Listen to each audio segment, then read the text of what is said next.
Pomfret মাছের এই একটা ইউনিক রেসিপি, এটা আমি আমার দাদার থেকে শিখেছিলাম। এটা বানাবার জন্য প্রথমে আমি তেলটা গরম করলাম ভালো করে। এবার আমি এখানে পমফ্রেট মাছটা ছেড়ে দিচ্ছি, জাস্ট ভাজার জন্য।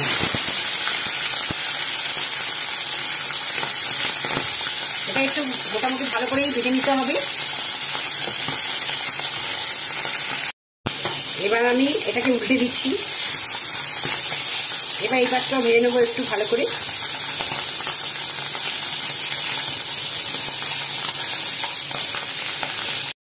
এবার এদিকটাও ভাজা হয়ে গেছে। এবার এটাকে আমি তুলে নিচ্ছি।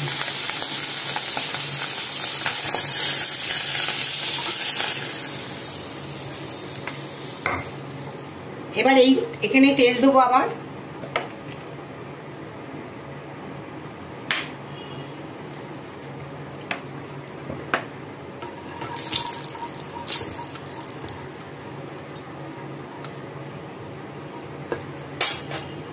গ্যাসের ফ্লেমটাকে একটু আমি লোই রেখেছিলাম।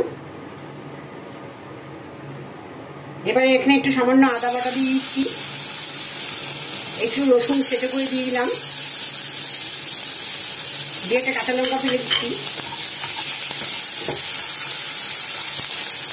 এটা একটু নাড়াচাড়া করে দিচ্ছি।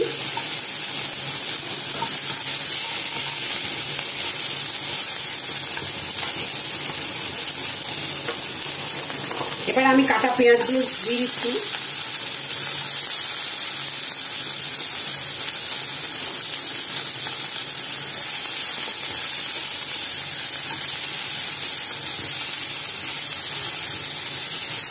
একটু ভালো করে এটা একটু লাল লাল করে এটাকে আমি ফ্রাই করে নেব।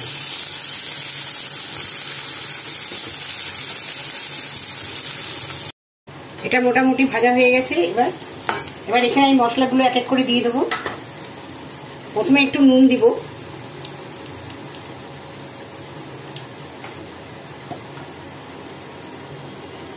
তারপর একটু হলুদ দিচ্ছি,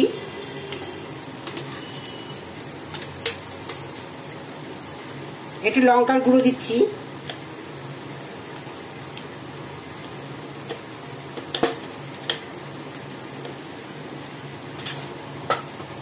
এবার সব একটু নাড়াচাড়া করে নিচ্ছি। এবার এখানে একটু জল দিচ্ছি যাতে মশলাগুলো না পড়ে। গ্যাসের ফ্লেমটাকে একটু লোই করে রেখেছি।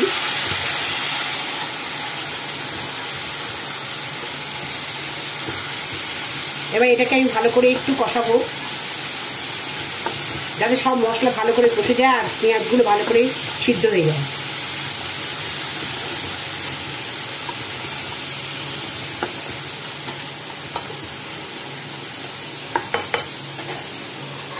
এটা একটু ভালো করে নরম হওয়ার জন্য আমি একটু ঢেকে রাখলাম। এবার ঢাকনাটা উঠিয়ে দিচ্ছি।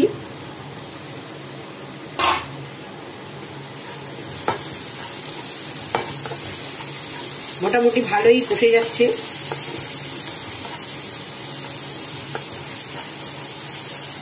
এখানে তেলও বেরিয়ে এসছে। এটা মোটামুটি ভালো মতোই কষা হলো।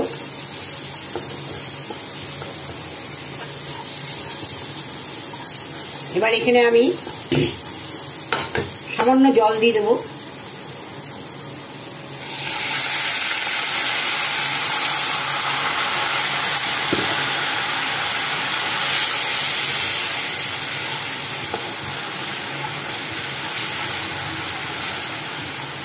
এটা একটু সেদ্ধ হবে একটু ভালো মতো।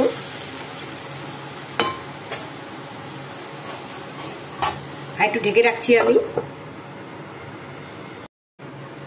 এবার ঢাকনাটা খুলছি আবার।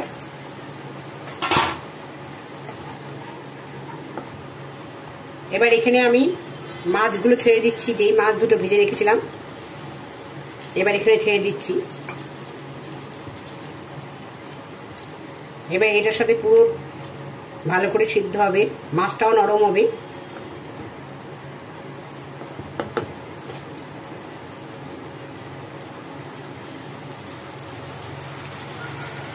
আর বেশিক্ষণ লাগবে না হতে, খানিকক্ষণ বাদ এটা প্রিপারেশন হয়ে যাবে।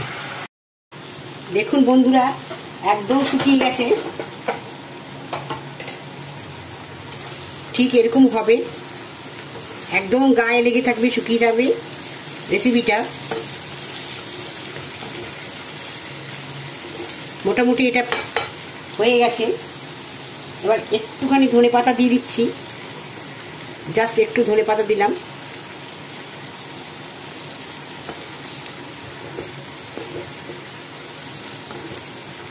এখন আমার সম্পূর্ণ প্রিপেয়ার হয়ে গেছে। এবার আমি এটা বন্ধ করে দিচ্ছি, গ্যাসের অফ করে দিচ্ছি। Already prepared.